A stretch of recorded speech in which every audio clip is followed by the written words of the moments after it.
Your Excellencies, distinguished guests, ladies and gentlemen, welcome to the final plenary session and handover ceremony of the Ukraine Recovery Conference 2025.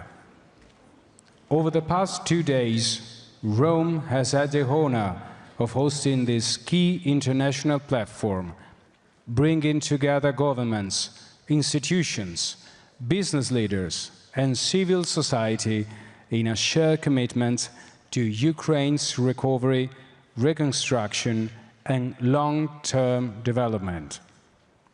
Today's ceremony marks the official conclusion of the 2025 edition and the symbolic transition to next year's event. We are pleased to welcome on stage high-level representatives of the countries symbolically and also operationally involved in this handover today. Italy, as the host country of URC 2025. Ukraine, as the country at the heart of our joint efforts. And Poland, the candidate to host the 2026 edition of the Ukraine Recovery Conference. We are honored to acknowledge the presence of the following dignitaries who are taking part in this handover ceremony. The Honorable Edmondo Cirielli, Deputy Minister of Foreign Affairs and International Cooperation. The Honorable Oleksiy Sobolev, First Deputy Minister of Economy of Ukraine. The Honorable Paweł Kowal, Chairman of the Foreign Affairs Committee of the Polish Parliament and President of the Council for Cooperation with Ukraine. Let us now hear closing remarks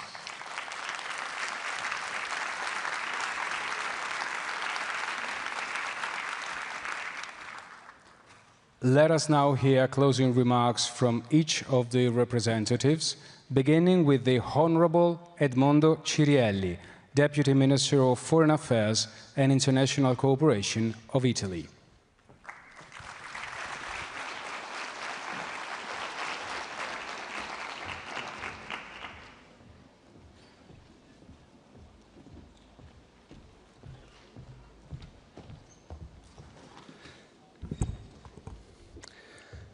Mr. First Deputy Minister Sobolev, President Kowal, authorities, delegates, and guests, I'm particularly glad to speak on behalf of the Italian government at the closing of this conference for the reconstruction of Ukraine.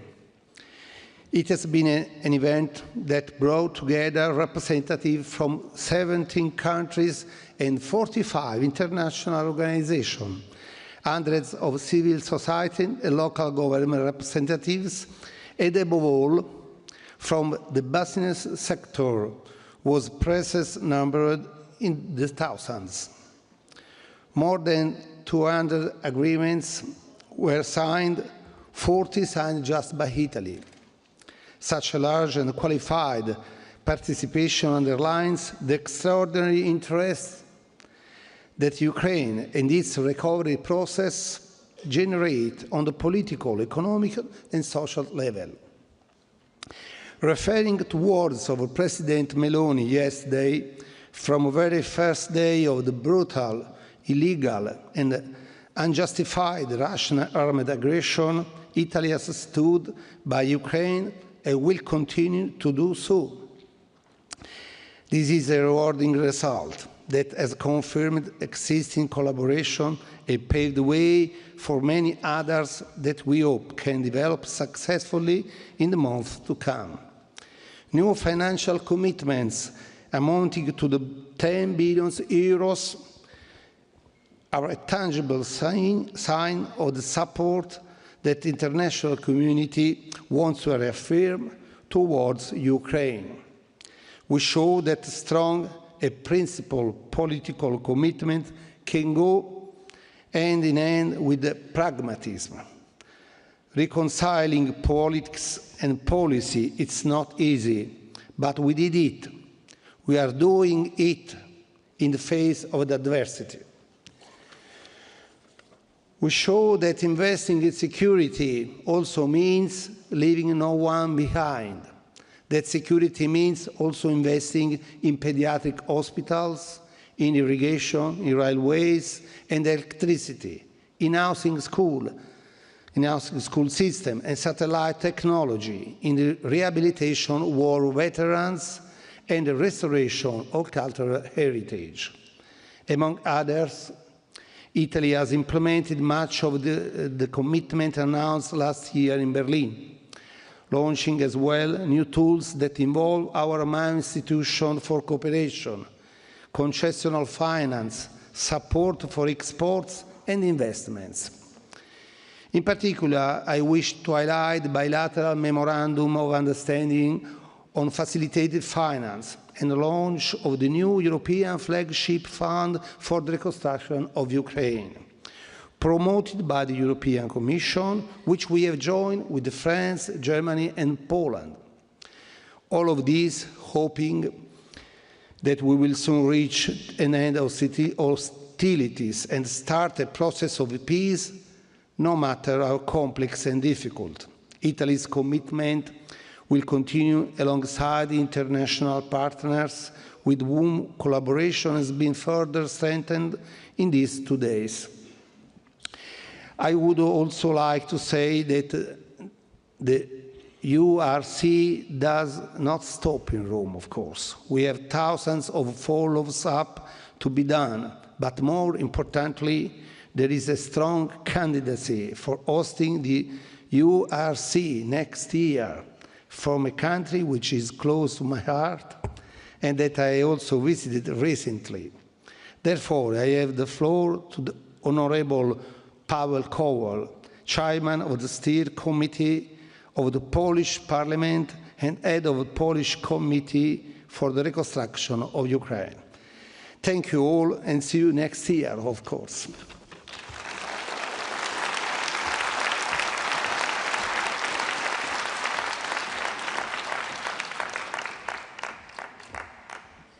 Thank you, Deputy Minister.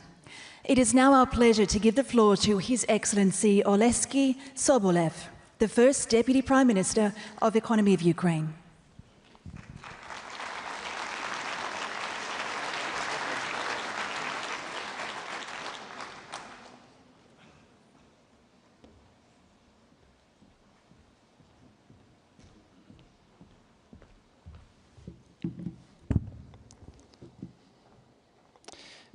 Dear Edmondo Cirelli, dear Honorable Paweł Kowal, ladies and gentlemen, thank you very much for being here, for being with us for the last 3 days. So 2 days of the conference, but I know many of you have been working here extensively during the previous day.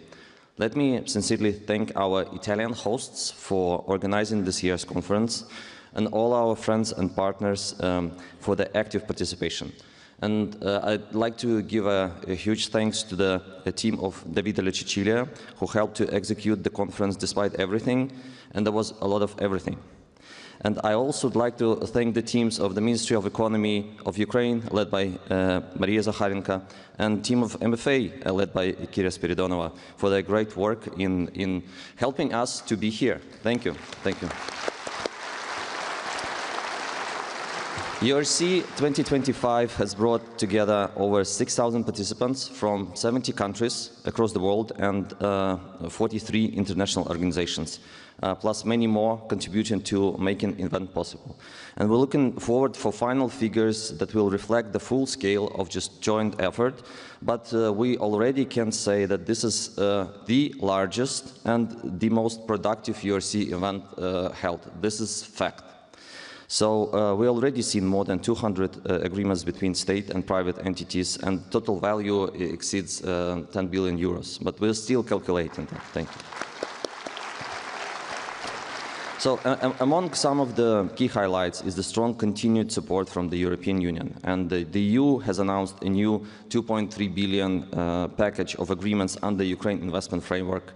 Last year's conference, we've seen 1.4 billion of package. So this is quite an increase. The second is that we'd like to highlight is this European flagship fund for the reconstruction of Ukraine by European Commission and Italy and Poland and France and Germany with other IFIs, European Investment Bank together, and 1 billion for macro-financial assistance package for Ukraine. That shows continued European commitment and shows our progress as a future European member. We also had a number of very important announcements and agreements reached with our host country, Italy, as was just presented, as well with the other partners like EBRD, EIB, Council of Europe Development Bank, World Bank, Switzerland, Norway, France, UK, Belgium, Germany, Lithuania, Poland, Slovakia, and many others. So we can continue just showing how productive this conference was. And the feedback that I got from many of you, I tried to talk with people around this conference and get the feedback, is what differentiates this conference is the buzz. Many people cited the buzz. Maybe it's the buzz of Italian summer, but maybe it's the buzz of the business fair below. Maybe it's the buzz of Recovery Forum. Maybe it's the buzz of the regions of Ukraine. It's definitely the buzz of the Ukrainian defense sector. This is the first time ever was presented here, and defense sector that protects Ukraine right now and protects Europe right now from the Russian aggression. Thank you.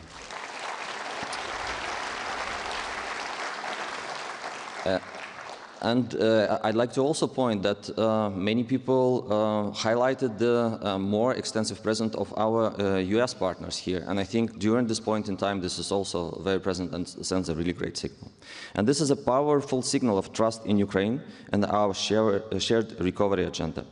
So, closing this year's conference, I can assure you we're already starting preparation for the next URC, and as was just said, following up on the many agreements and commitments. I think you and your organizations are trying to do that as well, aiming at making it even more productive next year than this one. And we welcome the fact that Poland is among the countries that are ready to host the future URC, and this is a strong gesture of solidarity. So thank you once again. Slava Ukraini. See you next year. Thank you.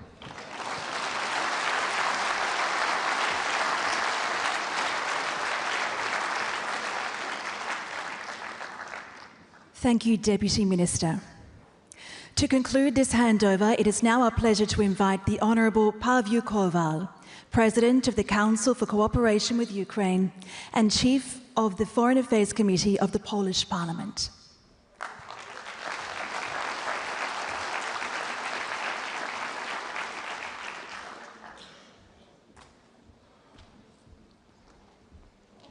Colleagues, ladies and gentlemen, dear Edmondo, Davide, Alexei, I would like to congratulate the organization of the huge holistic political event. I would like to congratulate you, especially the serious political impact of this year's URC conference. I thought, what is the essence of that our meeting in Rome?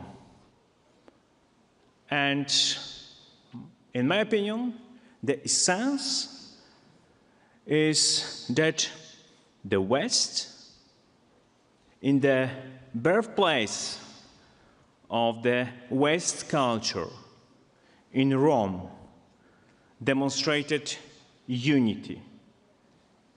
It is a result of personal achievement of the Italian leadership led by Prime Minister Melaoni.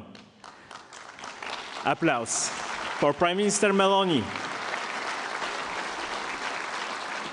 That was exciting yesterday to sit at the same table and spoke the same language with the Americans, Brits, Canadians about the future architecture of world security. It was, ladies and gentlemen, a conference about recovery, but not only.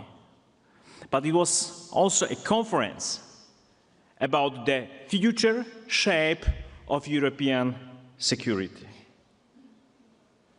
Few words about next year. We dream. We dream of opening a new chapter of European history.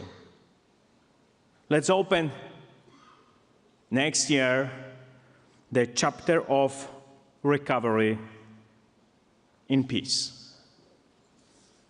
Today, it's an important day. The patron saint of these days is Saint Benedict. Benedict of Nursia, it's a patron of the unity of Europe, East and West, East and West. Coincidence? I don't think so. We confirmed here in Rome the opening a new chapter of Ukraine's presence in Europe. We confirmed that the doors to European Union for Ukraine will definitely open. I would like to congratulate also many financial decisions, especially launching of the European flagship fund. I'm proud, I'm personally proud that Poland was among its creators. Their minister, their Davide, their minister Alexei.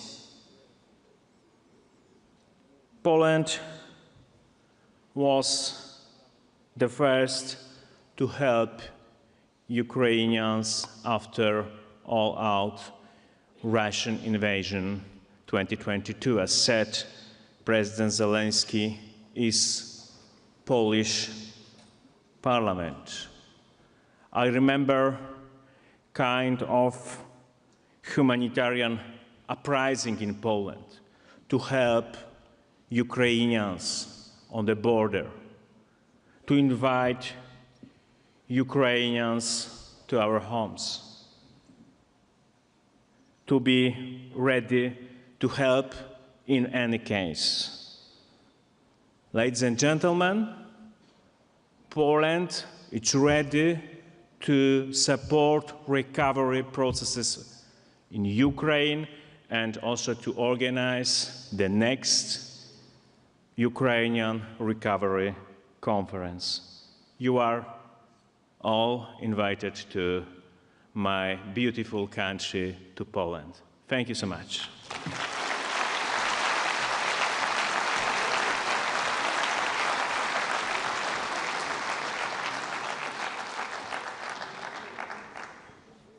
Thank you, Honorable Kowal. With these final remarks, the final plenary session and handover ceremony is over. With this handover, though, the journey continues. We now pass the torch to next year's edition, confident that the Ukraine Recovery Conference 2026 will build on the foundations laid here in Rome, with renewed energy and collective resolve. Thank you to all the speakers for their words of commitment, partnership, and vision, and to all of you for being with us and for your unwavering support to Ukraine's recovery. Grazie.